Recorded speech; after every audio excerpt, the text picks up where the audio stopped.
Good morning all of you. आज का हमारा टॉपिक है संसद, पार्लियामेंट। इस टॉपिक में आज हम बात करेंगे संसद से संबंधित महत्वपूर्ण तथ्यों के साथ साथ भारतीय संसद की शक्तियाँ व कार्य कौन कौन से हैं। संसद, पार्लियामेंट से आप परिचित हैं। संसद के बारे में ये कहा जाता है कि संसद की जो कल्पना है वो विश्व को अंग्रेज़ों की देन है। अंग्रेज़ों के द्वारा ये संसद का जो कंसेप्ट है वो विश्व को दिया गया। इसीलिए ब्रिटिश जो संसद है, ब्रिटेन की जो संसद है, पार्लियामेंट है, उसे संसदों की जननी कहा जाता है। ब्रिटिश संसद को संसदों की जननी कहा जाता है, लेकिन संसद जो शब्द है वो कहाँ से आया है? फ्रांस से आया है। संसद शब्द फ्रांस से आया है। ब्रिटिश संसद को संसदों की जननी कहा जाता है। भारतीय संविधान में भी संघात्मक प्रणाली है और संघात्मक प्रणाली में केंद्रीय जो विधानमंडल है, हमारी सेंट्रल लेवल पे जो विधायिका है, उसका नाम संसद है, पार्लियामेंट है। भारतीय संविधान के आर्टिकल 79 का अगर हम जिक्र करें तो अनुच्छेद 79 ये कहता है कि संघ की एक संसद होगी, संघ की एक संसद होगी और इस संसद में एक राष्ट्रपति होगा और दो सदन होंगे। दो सदनों में से एक राज्यसभा और दूसरा सदन लोकसभा होगा। तो आर्टिकल 79 किससे संबंधित है? संसद से संबंधित है, पार्लियामेंट से संबंधित है, जो ये स्पष्ट करता है कि संघ की एक संसद होगी जिसमें राष्ट्रपति तथा दो सदन होंगे जिनका नाम राज्यसभा तथा लोकसभा होगा। लोकसभा जो है वो देश की जनता का प्रतिनिधित्व करती है और राज्यसभा जो है वो भारतीय संघ की इकाइयों अर्थात राज्यों का प्रतिनिधित्व करती है। और हम ये भी जानते हैं कि लोकसभा के जो सदस्य हैं वो मतदाताओं के द्वारा प्रत्यक्ष चुनाव प्रणाली से चुने जाते हैं, यानी कि जो व्यक्ति 18 वर्ष का है वह प्रत्यक्ष रूप से लोकसभा में वोट डालता है, जबकि राज्यसभा के जो सदस्य हैं वो आनुपातिक प्रतिनिधित्व प्रणाली के आधार पर राज्यों की विधानसभा के जो सदस्य हैं उनके द्वारा निर्वाचित किए जाते हैं। तो भारत की जो संसद है वो केंद्रीय स्तर पर विधानमंडल है, उसी का नाम संसद है। भारत की संसद जो है वो अपने आप में संप्रभु है, यानी कि आंतरिक और बाहरी रूप पर संसद अपने आप में स्वतंत्र है। संसद जो भी फैसले लेती है वो आंतरिक और बाहरी रूप से स्वतंत्र होते हैं। किसी दूसरे देश के नियंत्रण में या किसी बाहरी शक्ति के नियंत्रण में रहकर संसद है जो फैसला नहीं लेती है। तो भारत की जो संसद है वो क्या है? संप्रभु है, सॉवरेनिटी है। इसके साथ साथ भारतीय संसद का जो निर्माण है वो लुटियन और बेकर के द्वारा किया गया है। भारतीय संसद का निर्माण लुटियन तथा बेकर के द्वारा किया गया। इसके साथ साथ भारतीय संसद जो है वो अंतर्राष्ट्रीय समझौता या जो संधि लागू करनी है ये भी संसद के द्वारा किया जाता है। और संसद यह कार्य बिना राज्यों की अनुमति के करती है, यानी कि राज्यों की अनुमति नहीं ली जाती। संसद बिना राज्यों की अनुमति से अंतर्राष्ट्रीय स्तर पर जो संधि अथवा समझौता जो लागू किया जाता है उसको लागू करती है। तो संसद के बारे में कुछ महत्वपूर्ण जो तर्क है वो इस प्रकार से हैं। संसद का गठन, संसद के गठन का जब हम जिक्र करते हैं तो इसमें संसद के 3 अंग हैं। संसद के अंग कितने हैं? 3 अंग हैं। कौन कौन से हैं? पहला है भारत का राष्ट्रपति, संसद का अंग होता है। भारत का राष्ट्रपति भारत की संसद का अभिन्न अंग है। इसके साथ साथ राज्यसभा, राज्यसभा को द्वितीय सदन भी कहते हैं। इसके साथ साथ उच्च सदन भी कहा जाता है और काउंसिल ऑफ स्टेट भी राज्यसभा को कहते हैं, जो कि संसद का दूसरा सदन है। संसद का तीसरा सदन लोकसभा, लोकसभा को प्रथम सदन कहते हैं। लोकसभा को लोकप्रिय सदन कहते हैं। लोकसभा को निम्न सदन कहते हैं। लोकसभा को हाउस ऑफ द पीपल भी कहा जाता है। तो भारतीय संसद के जो अंग है वो 3 अंग है, राष्ट्रपति, राज्यसभा, लोकसभा। इसके अलावा भारतीय संसद के सदन, भारतीय संसद के सदन 2 है। कितने सदन है भारतीय संसद के? सदन 2 है, राज्यसभा और लोकसभा।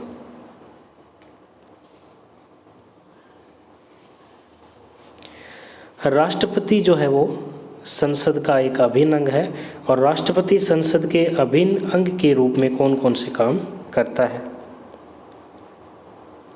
संविधान में अमेरिकी जो प्रणाली के स्थान पर, हमारे यहाँ अमेरिकी प्रणाली के स्थान पर ब्रिटिश प्रणाली को अपनाया गया है। कौन सी प्रणाली को अपनाया गया है? ब्रिटिश प्रणाली को अपनाया गया है।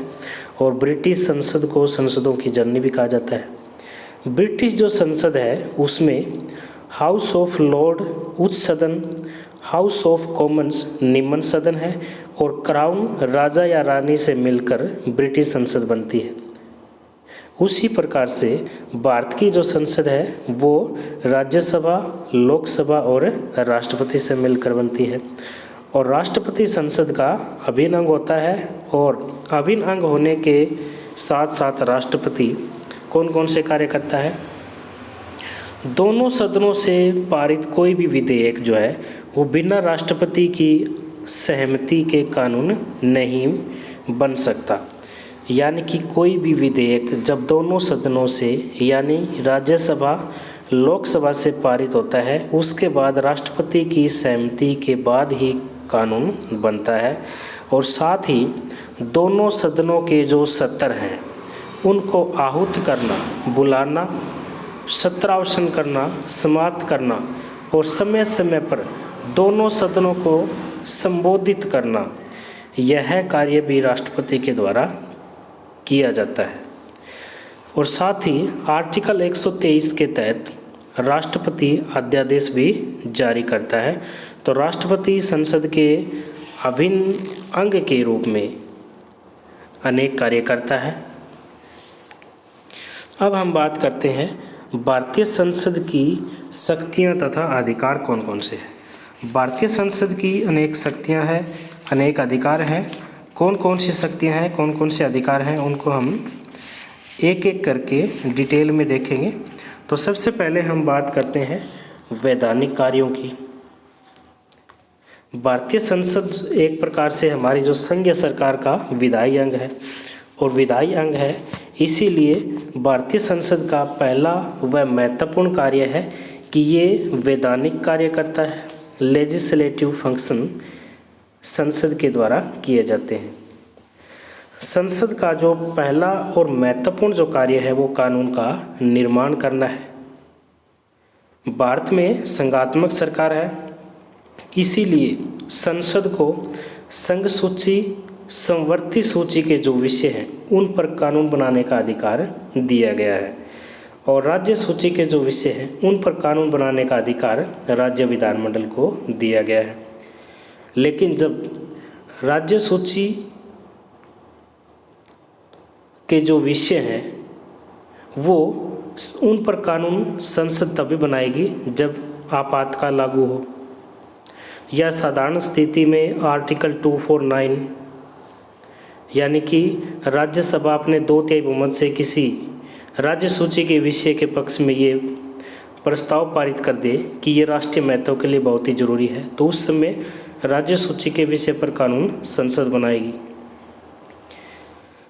इसके साथ साथ 2 या अधिक राज्यों की रिक्वेस्ट करने पर 2 या 2 से अधिक राज्य अगर रिक्वेस्ट करते हैं संसद से, तो उस समय भी राज्य सूची के विषयों पर कानून संसद बनाती है। और साथ ही अंतर्राष्ट्रीय स्तर पर संधि अथवा समझौतों को लागू करने के लिए भी संसद जो है बिना राज्य की अनुमति से राज्य सूची के विषय पर कानून बनाती है। तो सबसे पहले भारत की जो संसद है वो वैधानिक कार्य करती है, कानून का निर्माण करने से संबंधित कार्य करती है। इसके साथ साथ अगर हम जिक्र करें वित्तीय कार्यों का, तो संसद के पास वित्तीय अधिकार भी है संसद के पास, क्योंकि संसद को महत्वपूर्ण जो है वित्तीय अधिकार भी प्रदान किए गए, जैसे कि प्रत्येक वित्तीय वर्ष के आरंभ होने पर वित्त मंत्री जो है वार्षिक बजट संसद के सामने पेश करता है और उसे पास करवाता है, और उसमें उस वर्ष की पूरी आय व्यय का ब्यौरा वो दिया जाता है।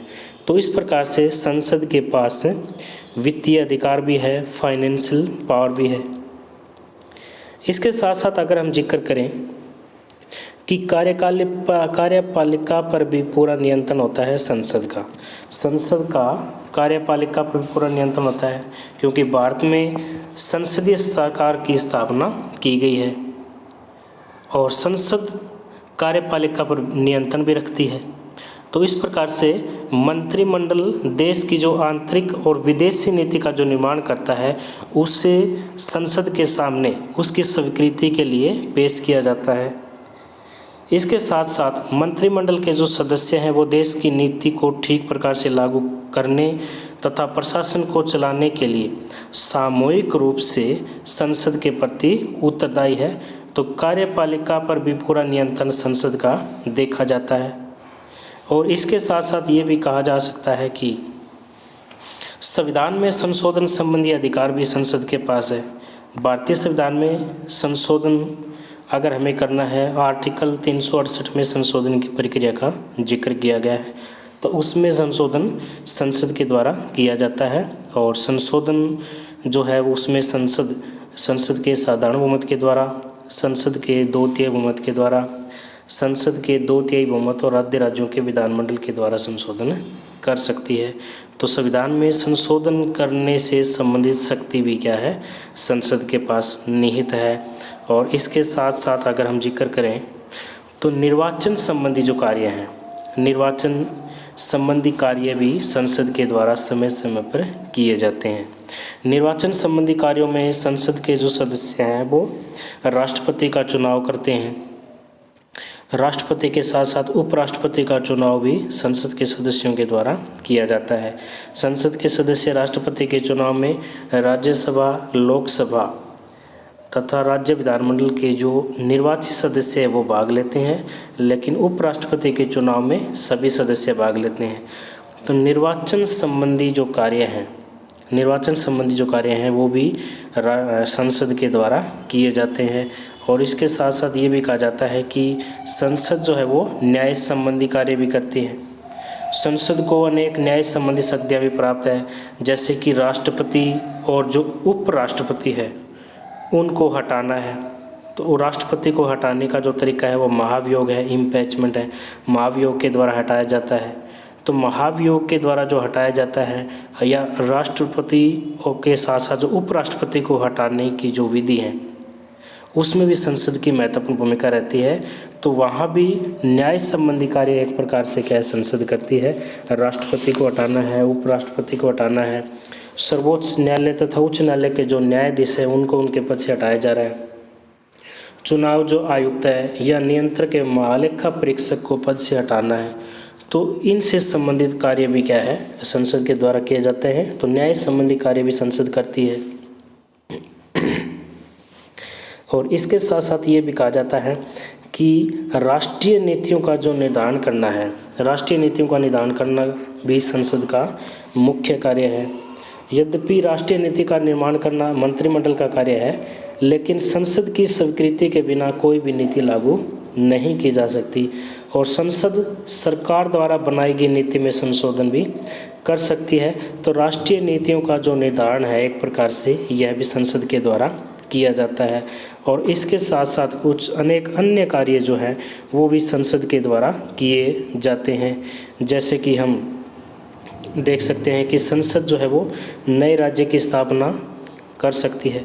किसी भी नए राज्य की स्थापना करनी है या राज्य के नाम में परिवर्तन करना है, राज्य के नाम में बदलाव करना है, राज्य की सीमा में परिवर्तन करना है, यह कार्य भी संसद के द्वारा किया जाता है। ये भी संसद का कार्य है। और साथ ही साथ किसी भी राज्य की विधानसभा की सिफारिश पर राज्य विधान परिषद की स्थापना करनी है, क्योंकि विधान परिषद हर राज्य में नहीं है, विधान परिषद केवल 6 राज्यों में है। तो विधान परिषद जिस राज्य में है उसको समाप्त करना है या नई विधान परिषद की स्थापना करनी है, यह कार्य भी संसद के द्वारा किया जाता है। और साथ ही साथ संघ सरकार के द्वारा जो भी आयोग नियुक्त किए जाते हैं उन सदस्यों की योग्यता अधिकार संसद को ही निश्चित करने होते हैं। तो यह भी संसद का एक क्या है, कार्य है। और साथ ही साथ संसद को ये भी अधिकार है कि वो 2 अथवा 2 से अधिक जो राज्य हैं उनके लिए एक उच्च न्यायालय की व्यवस्था भी कर सकती है। लोक सेवा आयोग की स्थापना की व्यवस्था करना यह भी संसद का कार्य है। और साथ ही साथ संसद राष्ट्रपति के द्वारा की गई जो संकट काल की घोषणा है उसको स्वीकृति प्रदान भी संसद के द्वारा की जाती है। तो इस प्रकार से भारतीय संसद की शक्तियां तथा अधिकार अनेक हैं जिनकी आज हमने चर्चा की।